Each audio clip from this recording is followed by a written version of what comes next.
Right, ladies and gentlemen, this has been a number of years in the making. In fact, it's fair to say, when I set up the Canary Room as a channel, I had one person in mind that I wanted to do a visit to, and I am finally here. A man who needs no introduction. It is, of course, the legend, and I don't use that word lightly, Phil Warne. Phil. You're welcome. Lovely to see you. Yeah, nice to see you. I tell you what, everyone, this is like it's one of those moments in sort of bird keeping where you get to meet idols, and I've been very lucky in the channel. I've met some wonderful people. And Phil, in terms of what he achieved in the Border Fancy for many years, will never be surpassed. So we have in our company today, everyone, a living legend. He's going to be a little bit modest. I won't be on his behalf. So we've got a lot to talk about today. Your journey through borders. And your transition into a bird very close to my heart, the Fife, which is in your room at the moment. We'll also see little snippets of Phil's amazing garden, which is absolutely amazing. And like many birdmen, he has a passion for fish as well. That's right, I do, yes. So we might have a little look at those. So listen, everyone, you know what to do. This one's been a long time coming, and I know will be very popular. So, as always, grab yourself a cuppa, sit back, and enjoy the show.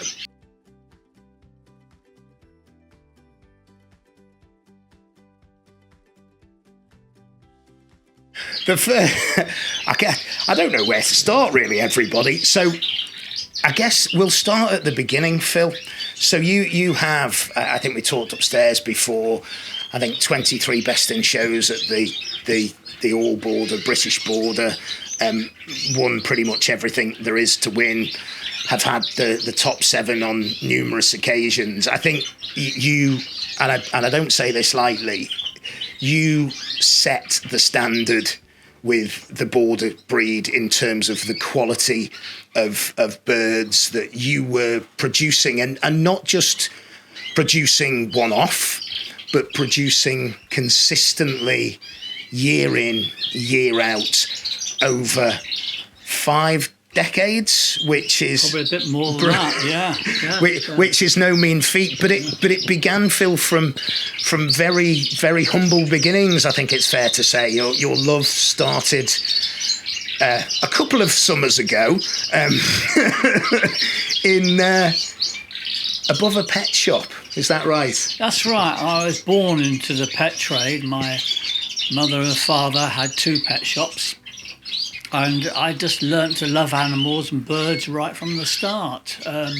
When I got to the age of about 8 or 9, I started having a few bantams, and I got a couple of photographs of me with baby bantams on my shoulders, still in short trousers.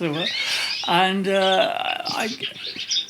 at age of 11, I think it was, I asked my father if I could build a flight for these canaries that I was interested in. And this I did. And we eventually moved. My parents split up. My mother came, my sister and I, to a place called Newnham-on-Severn in the Forest of Dean.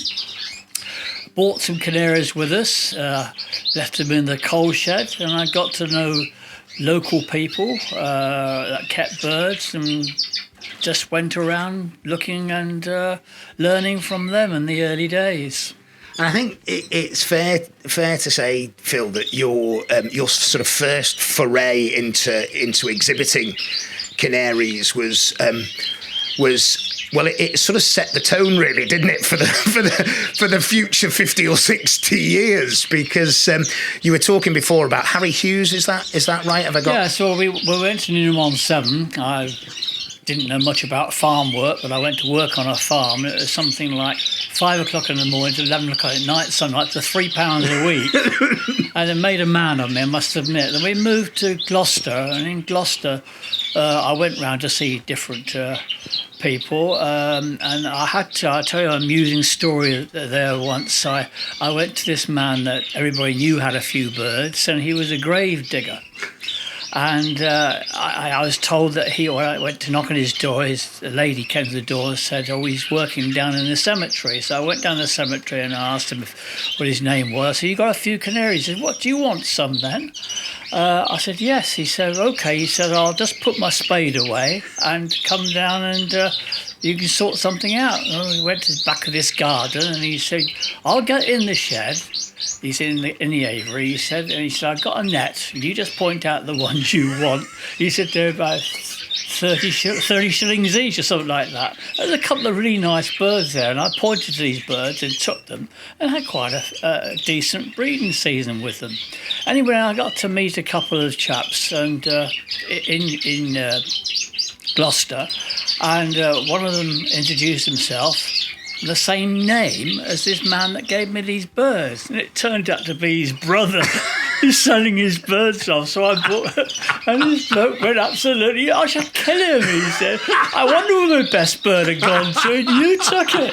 I said, oh, sorry, I didn't know. I thought you were the man. I was told you, I asked your name and you said it. Oh, you wait till I see it. And then I went and saw Harry Hughes, and Harry Hughes, a lovely man. He always asked me in there. We had a cup of tea, he had his fag out, and we talked for about an hour and a half and so on.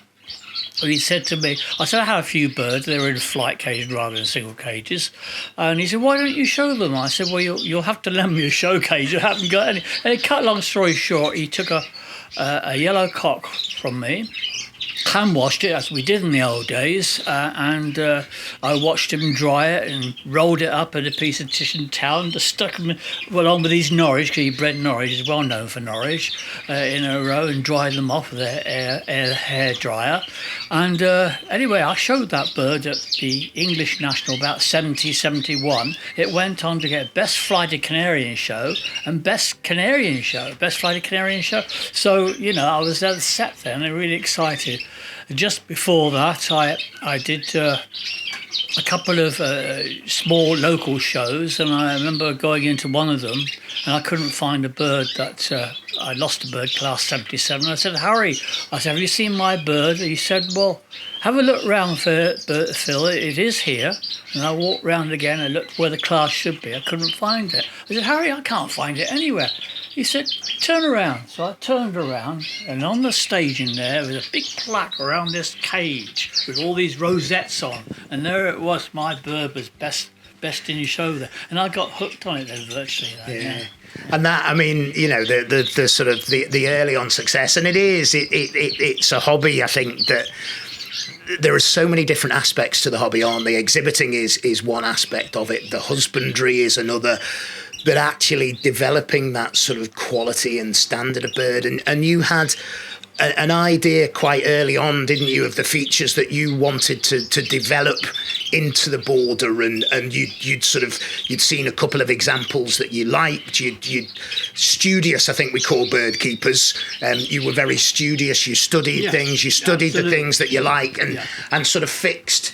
And I think it's important for any fancier watching this and that you fix that in your mind and you breed that bird. You aim for what you like. Yeah. That's what it's all about. Yeah, so I think going back to in the days before all borders, we had a Birmingham show. All the top breeders were there. But there's one Pacific breeder. He was the top guy at the time. I will mention his name is Alec Atkin. And I thought, why is it his birds are always taking best? And I spent hours just looking at his birds, and I noticed that standard border was 11 o'clock to 5 o'clock shape. But with Alec Atkin, his birds were heads on them were back at 12 o'clock, and the tails were up more at 4 o'clock, giving it a shorter rounder back, and giving a bird a whole different aspect. Their legs are a little bit longer, little things like that I noticed. And I'm one of these people, I store that in my mind. For example, if we go somewhere in the car and somebody says to me a mile down the road, did you see that house and that funny roof on it or that tree there? It'd be in my mind. Yeah. I'm very, very fortunate that way. I store things without realising it. I'm the same with birds. For example, what I do it about early December time. The birds I'm keeping, I write down every part of that bird's body and give it a score. Head out of 10, body out of 10, tail, position, movement, width of shoulder, quality of feather, the whole lot. I write out, it's like a computer in my book. And then by looking at it again, I store it in my mind. So years later, if I look at a line of birds, I know, that bird, I know it hasn't got quite the cheeks it should have. I know that just by looking at that bird or the ring number and so on, and it's all stored there. So what I do is when I do all that, I then try and find the best birds to pair up together as pairs. And then when I've sorted the pairs out and quite happy with it, I put it all away and forget about it. Another 5 weeks, Christmas. At Christmas, when things are a bit quieter, I challenge myself to do it again. And I go and rescore everything. And if I have a difference, I want to know why. Yeah. Okay? And then I start to pair out the birds and see if I made the right choice to start off with. Yeah. Yeah. And I did this for years to start off with. And what I was virtually doing is blending the bloods together, but as it were, making a better bird, but not the best bird. And so I realised, well, what I'm doing is diluting. I'll get a bird with a good head, a bird with a poor head, and trying to compensate with it. So I got a bird with an okay head. I wasn't exaggerating anything. Yeah. And I thought, well, my bird's then going to be good enough to pair the best to the best. Yeah. And that's when I started never looking back. Yeah. Because in nature, a bird doesn't want to have a big round head. It wants to cut through the air. Yeah. It doesn't want long legs. It wants short legs so it can get to its food easier. It doesn't want big shoulders. Here again, it wants to cut through. It wants longer wings. So there's all these things. We're fighting against the wild gene, I call it. And no matter how good your birds are, you've always got to compensate for that all the time. So I thought I'll get my best cock, put it to my best hens, and work that way. So now I'll go on one stage from there on quickly. If that's going to be successful and it works, I'm very, very happy with the youngsters. I don't look at a young cock and say to myself, oh, that's better than the father. I use that. We don't know what it's going to breed. No. So while I can, that bird that's produced them, I get the hen it went with, I get all her sisters, her mother, her daughters, whatever, the daughters would be the ones, and pair them so it's got the same blood. And I've literally doubled up on those genes immediately in my shed. I got stamped that type onto them and work it from there. Then the young cocks that are better than their father, you do use those, but we don't know what they're going to produce. So I'll wait and see and work it from there. No, brilliant stuff. I mean, there you go, ladies and gentlemen. If you've only watched this much of the video, there you go. That's how you become a canary master. I think, Phil, those sort of early days, that method, and I know a number of people over the years, because you've been very open about sharing your your approach to breeding and line breeding and various different things, and I think what a lot of people have sort of tried to do is they've tried to mimic it with either without the skill or without knowing the quality of the birds. And as you say, a lot of people will go, well, that bird needs a better head, so I'll put another bird on there. And it is that focus of best to best, isn't it? Yes, it is the best of the best. Yeah, and a lot of people think that you pay well for a bird, you've got to get the bird. You will get the bird, but if you don't know what you're going to do with it, there's no point in wasting your money. Really. Try and practice yourself at home to make sure you're comfortable with what you're breeding and happy that if you go and get a good bird, whether it's a dog or cat or whatever, what sort of bird it is, make sure that you know what you're doing before you go into it. Yeah. This is where we got novices and champions. Yeah. Novices have got to go through that process. Yeah. No. Although I think you said earlier on, Phil, that you went straight in a champion. I had been with the birds for many, many years, and I had a lot of help from other fancies. But I think that sort of that approach, and then obviously throughout the sort of the 70s, the 80s, the 90s, the 2000s, the 2010, yourself and Jenny, you travelled. We were talking earlier, in the early 70s, you pop your birds on a train.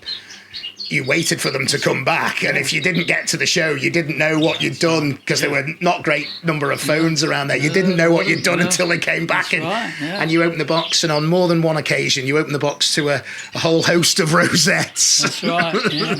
My wife Jenny, she's been very, very helpful and driven me to shows, and even taken birds to shows for me. One weekend I won best five shows, 3 of those being all boarders. And she went one way and I went the other way, you know. So she's been a big help. Yeah. No, wonderful stuff. Wonderful stuff.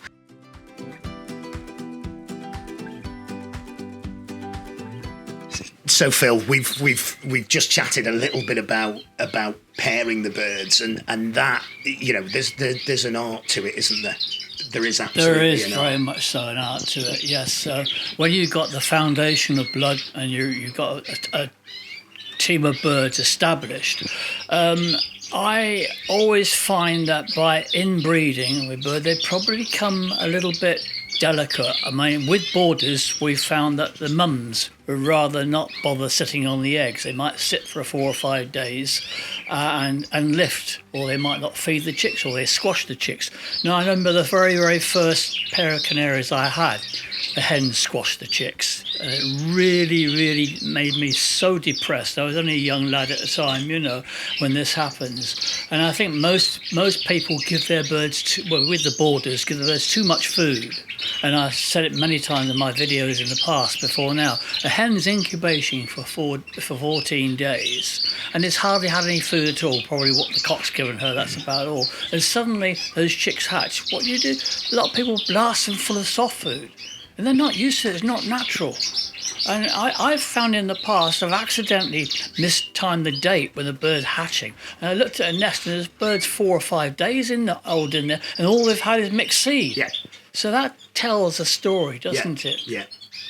And I think also another very good thing to do is if you've got a really nice, good team of birds, but probably you've got more cock birds than you need, but you don't really want to let them go, ask a friend to do a swap with them.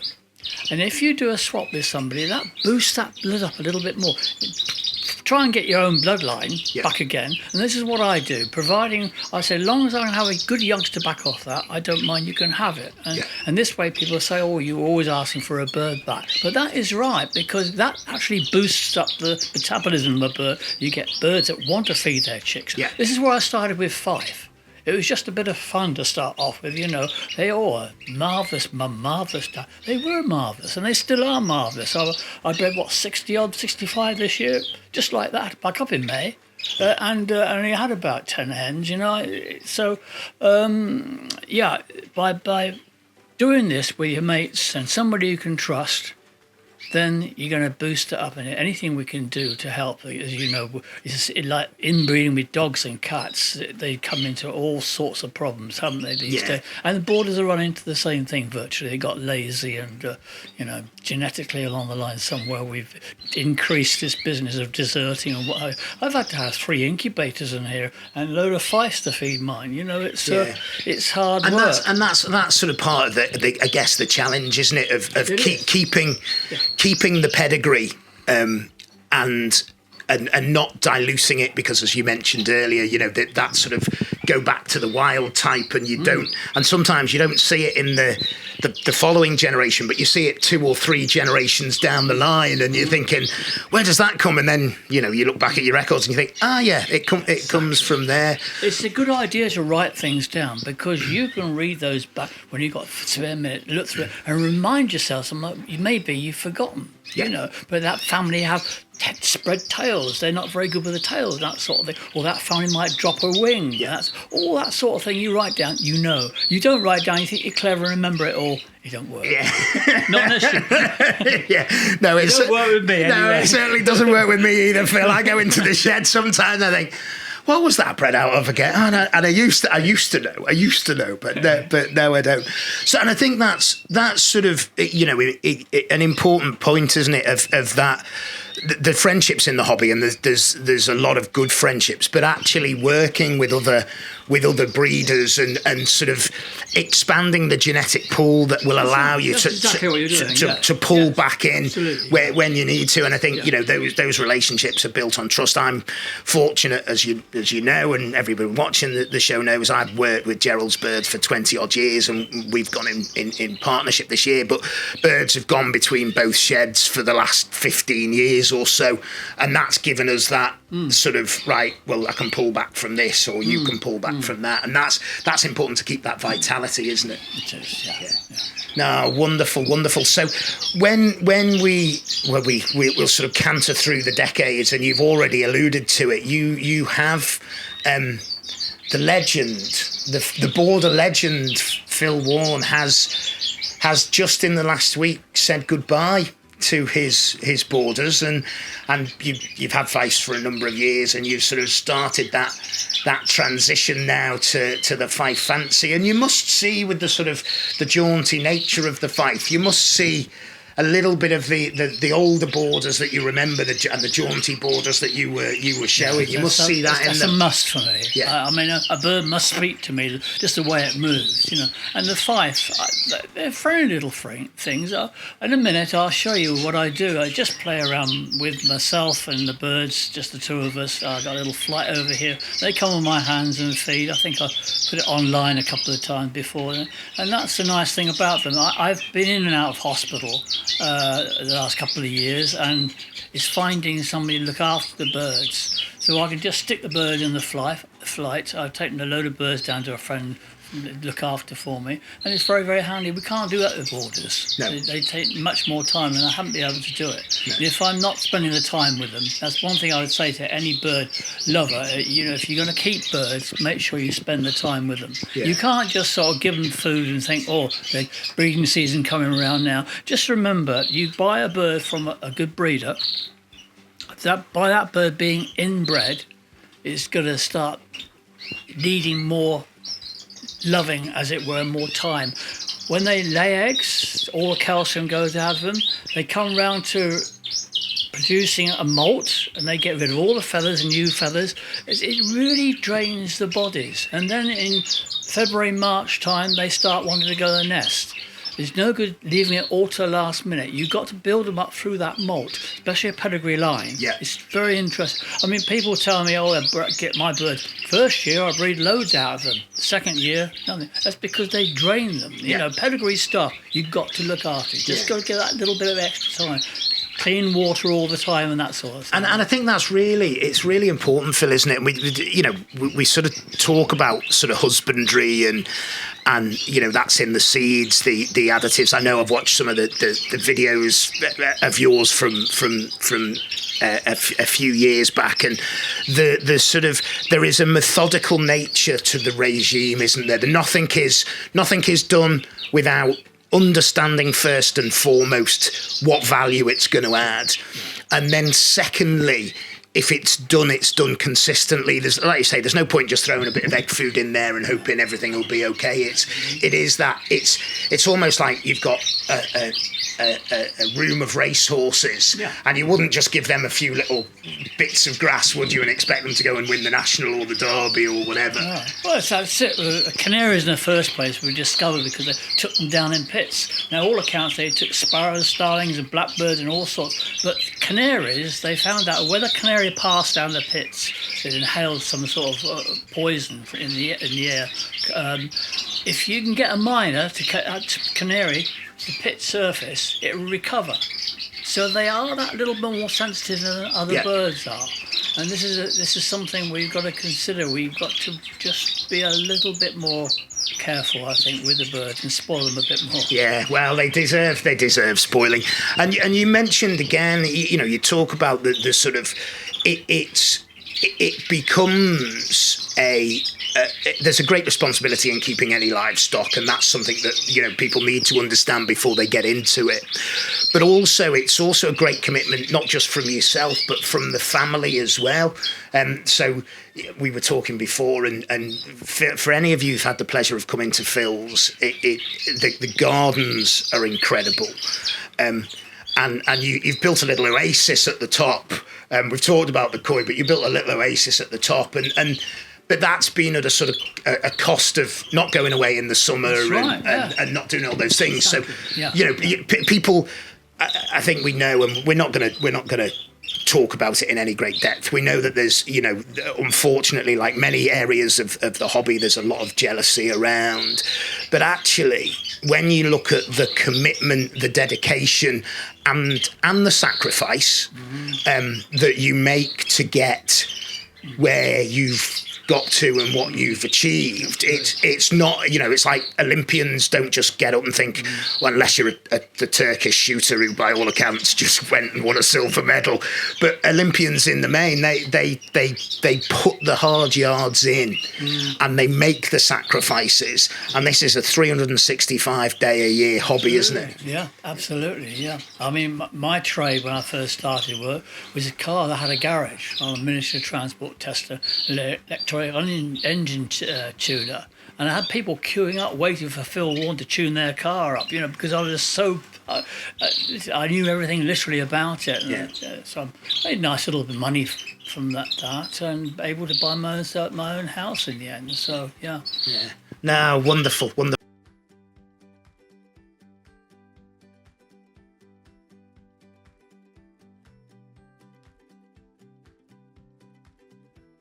So you mentioned, Phil, before about the friendly nature of your canary training. Now let's see if we can catch this on camera. This is digestive biscuit, sugar-free, which I use rather than give them soft food every day, and hopefully they'll come into my hand in a second. They're looking at a strange man that's not you. Yeah, it's you. You get fighting to come on here, normally. Okay.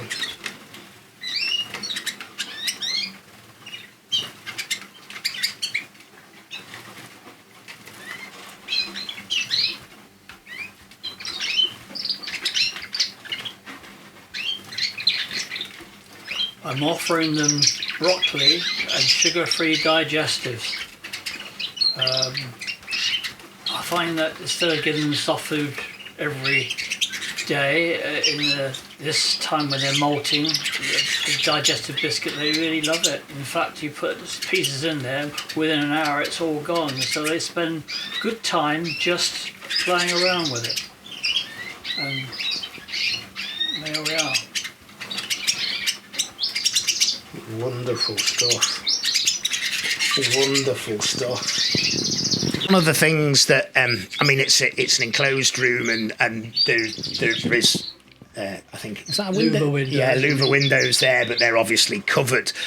But one of the challenges that you must notice actually with the Fifes over the borders, and I'm making this assumption, is that they like to move. They like to cut out, don't yeah, they? and we've seen how hand tame your Fifes are, but come on, what's the best way of trying to catch these escapees without running around the room with a net? Well, if you're right-handed, with your left hand, put it in front of the bird where the direction the bird's facing, about 2 foot, 3 foot, okay? While it's looking at your hand, move your fingers, with the other hand grab it. If you're not quite sure about that and you don't like handling a bird, just get a towel and do the same sort of thing. Put your hand up and drop the towel over the bird, then just gently grab it. If you are unlucky and the bird should get outside, it doesn't usually go very far. You'll find it as perch in a tree and stay there. Come in the house, get yourself a pump spray, pump it up really well with just water, preferably warmish water, and just mist it until you get over the drops on the bird. If you aim at the bird, you're probably a bird will fly off. Yeah. You mist it, it drops on the bird, you can then climb up the tree and grab it. I had all my birds let out once on coming back from a show.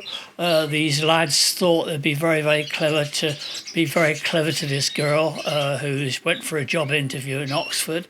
So they saw my birds in a box with all the rosettes. They undid the box and let all the birds fly out over an embankment. Now, I spent ages over that night. The one bird, actual fact, that I didn't get back again was a cinnamon variegated hen. I sent it up to York Border. It's best in show there. A lady then phoned me up to say she's caught it and it was in her kitchen. I had to go down and get it. But the main of the birds was on the railway line. There was a tree and the bridge went over by the tree. And a friend of mine from Woodstock came and helped me. And I climbed in the brambles got my spray gun and got 4 of the birds that are up in the tree, literally that way, spraying all the birds. I climbed up. 2 of them fell down straight to the ground, and I picked them up, But the marvellous thing about that cinnamon hen went on to win Best at the National. And then she bred me 13 birds a year after, and she spent nearly a week flying around in the wild. I think it's one of those things. I was cleaning out on earlier this week, and I had a young Fife. Now I have some native British finches, and once they've gone. But I had a young Fife get out, and it did exactly that. I've got a little apple tree outside the bird room, and it perched on there. Now, fortunately, it hadn't been that long out the nest, so it couldn't get any further. So I managed to grab it. But that is a fabulous tip. They do get out anyway. Yeah, no, they do. They absolutely do. And I notice in here, and again, it's something that we've seen it in Keith's room. The plastic perches, is that to sort of, with the heavier birds, certainly when you had the borders in here, was that about the not having the sort of ball foot, the slip claw, so there's a bit of give in the perches? No, basically I got a problem with my fingers, so they're all straight fingers, and the result is easy cleaning plastic ones and scraping or cleaning the wooden ones. There you go. There's a little bit of honesty from the man there. I was taking you in a different direction there, Phil. No, and I think you've got the setup is a wonderful setup. It will be smaller, obviously, than people remember. I used to breed 200 or 300 borders before. And is that? Do you think is that key in terms of it's sort of key to the success to have that pool to breed from or pull from? Do you think the volume thing is... Matt, I'm glad you asked me that question. With borders, it's been hard. I mean, I kept 1 cockbird back to go with 3 or 4 really old hens that one of my buyers didn't want. And there are things with those hens I'd like a choice of cockbirds to put, but I didn't have a choice. Yeah. And I think that's important. If you've got a good few birds, probably keep back more cocks than you want, just in case. And you put 2 good heads together, it doesn't always produce a good head. No. You want an excellent head to a good head to compensate for the wild gene. Yeah. So your question is a very, very good one. You need the choice. Yeah. When you've made up your mind and quite happy, then you can let the birds go. But don't let your birds all go and turn around and think, what did I let that bird go for? He's got a lovely neck for that bird, and I think the bird's thicker than the neck or something like that. Yeah. Very good question. Thank you. I've arrived, everyone. Phil said I've asked a good question. I mean, it's half an hour into the show, and it's the first time he said it. But and I think just looking at the Fifes behind us, one of the things that you've got here, obviously, you were in the borders across the colours, Phil, weren't you? You were, and that's something which seems to be that thing in the Fifes as well. So there's a range of allied birds in here. There's some self, some heavily variegated, a number of clears in there as well. I think I saw an odd cinnamon in the flight. Did I? Yeah. So is that sort of? She won't like being called odd, mine. No. Sorry. I'll apologise to her later. Is that something? Did you with the borders? Did you want to compete across the colours, and was that what drove it, or was it the quality of birds that drove the colours? Exactly. Nothing to do with what I wanted to breed. I'd breed best to best. I don't care what they are. With the borders, we had problems. People showing birds with split necks, and that I concentrated on that line. With the Fife, there's a lot of birds with a split down the front. Yeah. And I won't have anything to do with that at all. And quite often people start with birds and they don't know what the blood is, and it's not until you've bred with them. I bought some birds from a good breeder, and suddenly I had these splits down the front, so you don't know what's going to happen. Yeah. So do research in your bird food and always pair the best to the best. Yeah, no, good stuff. To get established, you've got to do it on the route that I did. You know, there's no easy way, but once you're established, then, yeah.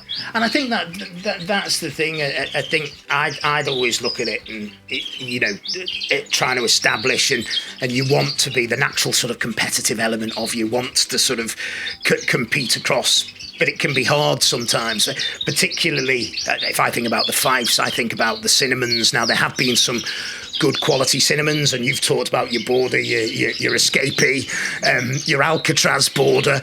But I think one of the things which is important sometimes, if you get fixated on colours, you end up keeping lower quality birds. Would you say that's... Yeah, this is like, I mean, that's how the borders are developed to be too big.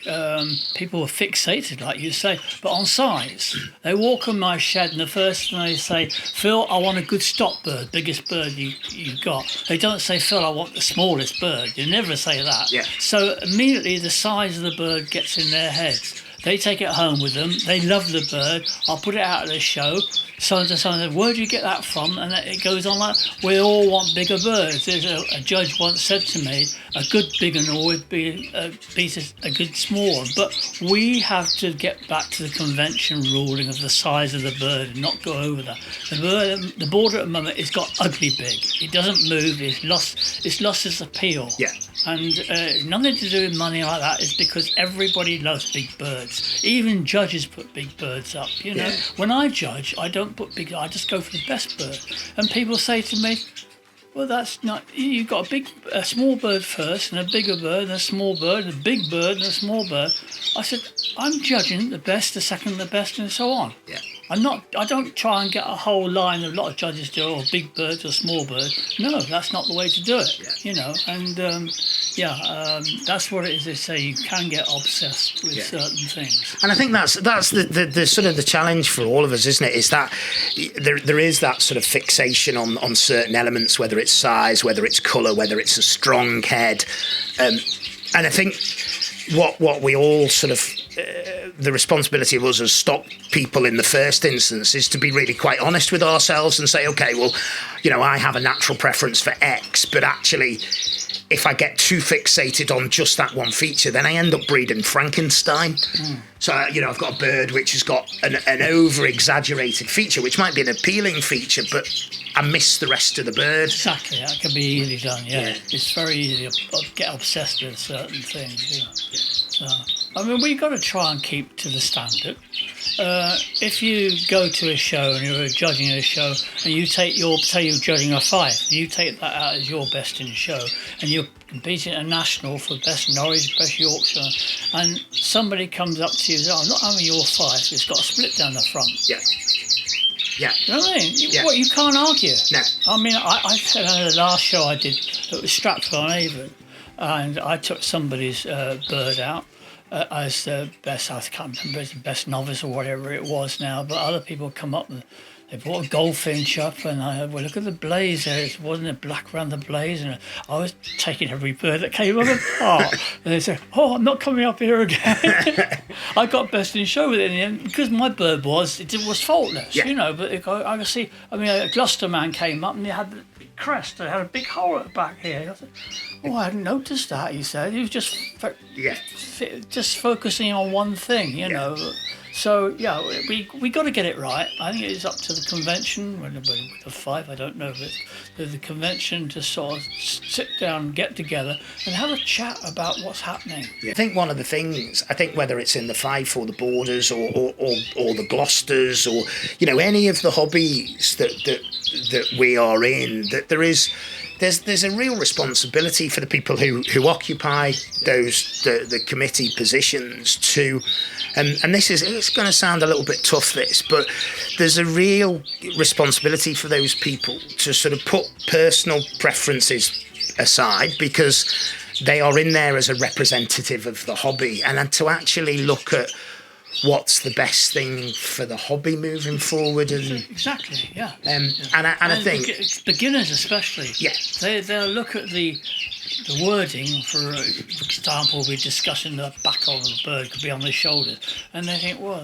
that Fife there hasn't got back on its shoulders, its back's on its rump, you know, and things like that. So we've got to think of things like that and say there's no good being in writing if you're not going to adhere to it. No, that's right. And then again, I think, you know, and I certainly do this, and I know you will have done, I think as a judge, you know, your responsibility as a judge is to uphold the standard of the breed, and, you know, you're judging to the standard, and you know, we all have our interpretation of the standard, we all have things that we like, but ultimately your responsibility as a judge is to say, well, I am here on the panel and I am, you know, a representative of the standard of the breed, and I think we've seen in certain parts of the fancy, you alluded to it earlier with the border, I know the same's happened in other sections as well, where the good big un will always beat a good little un, and it's like, well, if the model and the standard is this, then it shouldn't just be a smaller bird which is no good, and we've seen some of that in the Fifes where some of the really small birds, because people have pushed them forward because thinking, oh, size 4 1/4 inches, it's got to be that. But the bird's got no type, and fundamentally it's a type canary. You've got to have both, yeah. That's the challenge I want. Yeah. I want to keep them small with the type. Yeah. And that's going to be great. Yeah. Great journey. I'm looking forward to it. Yeah. I'm getting to the edge of it now.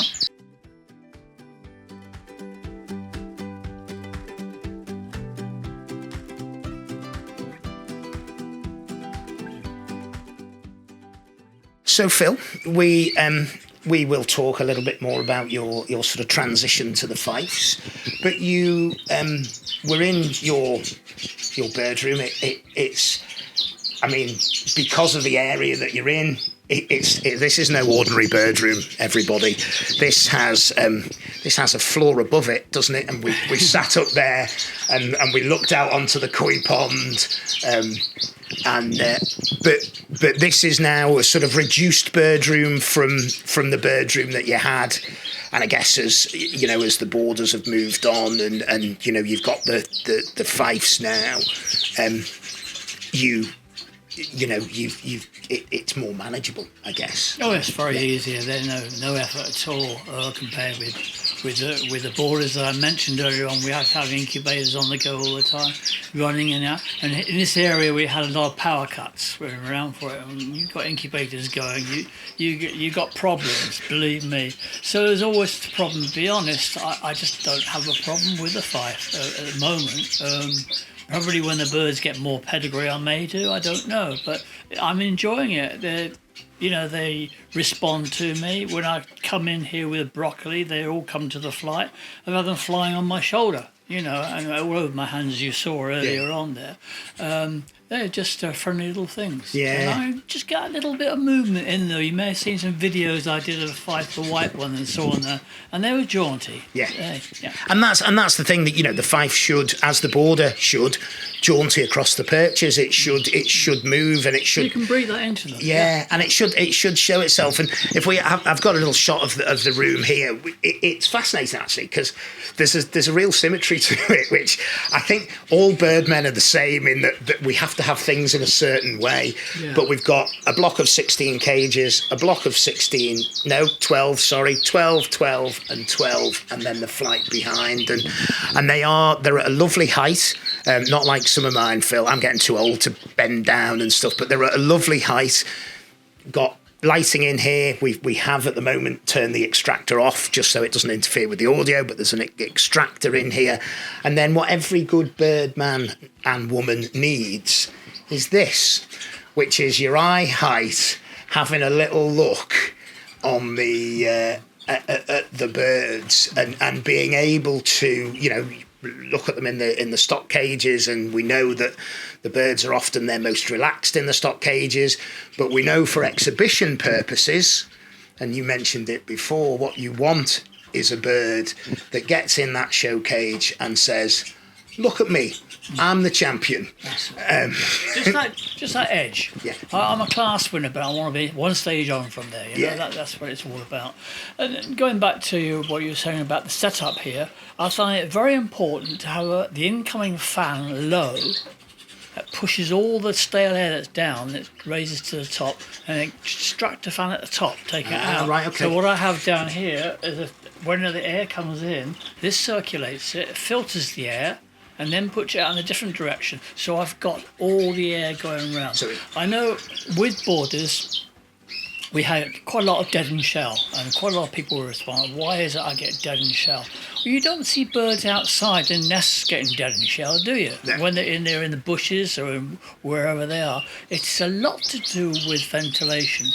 And I had a vet come in once, and I took some eggs down to her and said, what's happening? She was a lady jet when I lived at the last house. And she said to me, it's the air. I said, well, I've got all my louver windows open, I've got the door open, I've got a fan at each end. She said, it's not getting in the cages. She said, you've got to stand a fan there, opposite the cages that go back and forward all the time. You'll see a difference. She said, I noticed you also got nesting diarrhea. I said, yes, it's a thing called hemolytic staph. I said, explain to me. It's a blood poisoning through lack of air circulation. Right. She said, that'll stop as well. And I thought it's a hen sitting on a nest, you know. And that's exactly what happened. The same day I fitted that, it stopped. I must just show you these little nesting bowls I've made. These wires are wires they use on earthenware nesting bowls, and I get these little baskets, put some glue around, attach them, and inside here you can see I've got these lining which are actual string glued together, and it does help with the circulation of air. People that suffer with dead and shell, that sort of thing. Good idea, air gets through there, and it certainly works for me. Good little ship. I didn't touch wood, I didn't get any dead and shell afterwards. So air circulation. No matter how cold it is outside, the birds don't mind. Have your windows and door, keep everything circulate, get the air going in there, and you'll have a lot less dead and shell. Yeah. Probably a little bit genetic as well, probably, I don't know, but yeah. No, I think sort of air quality, air movement. It's good for us as well. Yeah, and the humidity. I mean, you never catch this on camera because it's one-dimensional. But immediately when you come in here, there's a room of birds. They're not particularly heavy feathered birds. The Fife, there's a room of birds, but the air is as pure as the air outside. If it's good for us, then it's good for the birds. Absolutely. People say to me, "Oh, a little bit warm in here in the winter." I said, if it's warm in here, I can move around. I'm happy. If I'm happy, the birds are happy. That's what it's all about. Yeah, It's a pleasure. The thing is, breeding birds is a hobby. It's a pleasurable thing. Yeah. I mean, people say, "Oh, you get money out of this." So I only get out of it what I put into it. Yeah. Literally, and that's hours and hours of work. Yeah. So and I think that's the thing, Phil. A lot of people. I mean, we joked off camera before about the sort of every single person nearly in the entire border world has Phil Warne blood, which is a great testament actually to you, and that people want to make that claim. I've seen some of the rubbish people say claim to be my bird. Yeah. But I think the thing is, it is about the effort, and essentially, with any pedigree of anything, and you have created a pedigree line of border canaries, and you're on your way to doing it with the Fifes as well. You created a pedigree line of. Don't say that, please. You're upset too many people. Okay, all right. Well, he is, so and good luck to him, because the more the merrier is what I say. But I think that the important thing is, Phil, that you put the work in and you put the effort in, and there is, if there is a reward for that, then it's earned. It's not that you've sort of gone, well, I've just thrown a couple of things together and produced a couple of birds, and you've worked over decades to build that. And what people do, and we know in this hobby, people chase success. There isn't a great deal of patience that people have when it comes to things have changed, haven't they? Yeah, to breeding birds. People want to buy a pair of birds from you, and then are really annoyed if they don't win best in show the next year. And you know better than anyone, and I've learned over the last sort of 30 years or so that doesn't often work out like that. You've got to understand all of the intricacies of the bird, and you mentioned earlier on about the judging the bird, judging the individual elements of it, and I know, talking to Peter Harrison, who has done an awful lot with the zebra finches, puts his success, and he's gone on camera as saying this, puts his success down to the time and the generosity of your knowledge around the feather of the birds. And fundamentally, a bird is a skeleton with feather, isn't it? It is, yeah, absolutely. Yes, feather is a very important part, and that's something that comes with time. I think you can try and explain it to somebody, but it's years and years of doing it, and then the penny drops. I know what you're talking about. Yeah. You know what I mean? It's very, very hard to explain it. Yeah. Yeah, and I think that's one of the things with it. I think, you look at it. I've spent some time with Keith Ferry with the Norwich, and obviously the feather in the Norwich is important because different feathers take the colour on different, and obviously it's a colour-fed bird. But I think you're absolutely right. It takes time, and then all of a sudden you go, oh yeah, the light bulb moment has come on. It's an idea, actually, when you're trimming the birds around the vent. For those of you that do that with your Fife, I don't think the problem, but with the borders we do, the white down underneath depends how thick it is. You get a nice short feathered bird, you'll find that so hard to cut with a pair of scissors, but a longer feathered bird, you'll find it's quite easy to cut. So if you're unsure about pairing, pair a bird if you grab the bird and look at them, the one that's got the thick down to the one that's got thin down. Yeah.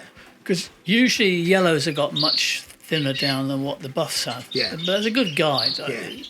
Yeah. Now, there you go, ladies and gents. I mean, this man's full of nuggets. There's another one. I have trimmed the Norwich up, and I have looked at the down on them, and I've never thought about it in that way. So there you go. That's why he's done what he's done, and I've done what I've done. Everybody. I think that some of the common faults that a lot of the actual judges miss as well. When you look at a bird as a silhouette, you look at the leg or the thigh, and you should be able to see the thigh the other side. Now, if you've got a bird with a problem in between, you can't see the thigh the other. If it's too much feather between the legs, and that's all to do with pairing and so on. And another problem is getting a balance on the bird's body. If you take a bird from the back of the neck, put a straight line down to the thigh, you should have as much with the border, much in front of the bird as behind, and the ball of the actual body. Yeah. Okay. And what I like to see, and it's so essential for me, is with a border from the foot to the back of the neck, I want to see about 3 inches. Right. With a Fife, probably 2 inches, I don't know. But if you're not getting that height, that means the bird is across the perch. Yeah. You always want to be pushing up. Yeah. Pushing up. Yeah. And if you can't make your mind out about what bird to keep, you've got a bunch of 5 birds, you've got to keep 2. Keep the 2 that are pushing up. Yeah. If it's on the balance there. And on the premise that those birds are more likely to be the birds that perform and will breed that quality through. And they talk to you on the show bench too. Another thing a lot of judges miss is the flanks. If you're looking at the side of the bird, you want the roundness from the shoulder, and don't forget the shoulder is extension of your arms, with birds extension of your wings. So when they say back being high on the shoulders, that's where it starts. Roundness should go all the way down to the root of the tail, to where the tail starts. You don't want to have it, so some people do drawings with them flat, like a Yorkshire. They're not like a Yorkshire bird, they're round. Balls. Yeah. And that's the important thing, isn't it? And I think that sort of understanding. I mean, we've got some pictures, and as we're talking, I'm going to go into Phil's archive of pictures and various different things and get lots of different birds. But I can see there's a heavily variegated on the wall there, which has got that roundness that you talk about, that roundness in the flanks, and that it's the whole bird, isn't it? I think a lot of people fixate on a certain feature, but actually what you want is the whole bird to be exceptional. It's a picture. Yeah. I know a lot of Fife breeders don't like plenty of leg on a bird. I do on a border. To me, you get a good painting, You get a frame makes it. With a border, you get plenty of leg. You don't want overbird, is it? But the same with a Fife. It then, it just framed the bird, that little bit of extra leg. If you've got a bird that's down on the perch and you can't see any leg there, doesn't push up. Yeah. They don't move quite the same as a leggy bird. So it's just a personal thing, that right or wrong. Yeah, no, and I think the Fife, there's a lot of sort of discussion, and there are longer-legged Fife birds. The Fife should move, so it needs the leg to move, and the leg needs to be in the right position, in balance, absolutely. And I think that's the key point. It's about imbalance. What you don't want is a bird that looks like it's on stilts, because the Fife is obviously a diminutive bird. But you do want a bird that is in balance, and we've got, by your own admission, you're starting out on your Fife journey, and is that? But people will be interested, Philip. It will have been a difficult decision to move your borders on, and we understand the reasons as to why that is. The Fife is that a sort of is that a plan? I know you exhibited last year and you had some success on there, or is it just that as a livestock man you need something in this room? A bit of that as well. I don't mind if I don't show birds, but going back to early 80s, I was judging at Cheltenham. Cheltenham in those days was Cheltenham Spa National, it's quite a thing, and the Fife judge didn't turn up. There's a Norwich judge and the Norwich judge was doing Yorkshire and so on, and they said to me, look, borders are very much like Fife. Do you think you could possibly do the Fife? So I went across to a chappie that I knew for a lot of Fife. I said, what's your tips on judging Fife? They want me to judge as the Fife judge hasn't turned up. And they said, well, it's very much like a miniature border, really. You can't go wrong. So I got in there and judged them, Just as I got to the specials, I was just about to choose best in show, he turned up. And he went through, he didn't say who he was. I just thought, who's that man walking around? Who's that man looking at my judging? And he said, let me introduce yourself. I do apologise. I said, no phone in those days. He said, I couldn't make it. He said, but you've done a good job here. But if you don't mind, I'll take over giving the specials, because the awards had to go via a club or whatever, because people were affiliated to different clubs and so on. So I thoroughly enjoyed that. And he came up to me afterwards. He said, which bird were you going to go for? And it was the second choice bird he made, and he looked at the bird that I picked out for what I was going to push forward, and he looked and he came to me about half an hour later. Do you know, I think you might be right. And that made my day, you know what I mean? Wonderful. I think one of the sort of beauties about the Fife, and because it's a small diminutive bird, it can be really hard. And I know, having judged sort of all over the UK and Europe and the States and Canada, that you'll know yourself in your judging days that you can see a bird at 9 o'clock in the morning, and often with the Fife, and I've seen a few borders as well, by sort of 2 o'clock in the afternoon, you're thinking, isn't that the same bird? Yeah, absolutely. And I advise people, if they're selling birds, to get them out a good hour before you got customer come, because you can guarantee you after about 3/4 hour, half an hour, you got to your bird, you got for sale. Why the heck am I selling that? Yeah. You know what I mean? So just to clear it, it's a good way. No, going back to that show, I could brag around to people that I judged Fife at a national. You heard it here first, everyone. Canary Room exclusive. He's been judging Fife for decades. It was called Cheltenham Spa National, you see. No, anyway, wonderful. It's a bit of fun, anyway. Yeah, absolutely. So, and the Fife's very much you've got the you're a livestock man, Phil, and you're always. I just root for my pleasure. I don't mind if I don't show. Yeah, and that sort of thing, you've got, as they say, relatively small numbers, but the success, the breeding success, is a testament to the practices, and have you pretty much sort of transferred the methods that you've developed so successfully with the borders into the husbandry of the Fifes. I've got a mixture of about 5 bloods in here to get what I want. Yeah. So it's getting it together then and getting it to keep breeding that sort of bird. Yeah. I think we might come back and see how he's getting on, everyone. I think we might come You're back. welcome. You're very welcome. And congratulations on what you've done. You've been magnificent over the years with your God bless canary you. room. We all look at it. We all talk about it. So congratulations there. Well done. Bless you, bless you. Well, listen, from me and for Mr. Warne for now, but there's something else special going to come up in the future. Phil, thank you very much indeed for your time. welcome. Thank you for sharing your knowledge, and thank you for inviting us into your bird room. Okay. Thanks, everyone. Bye.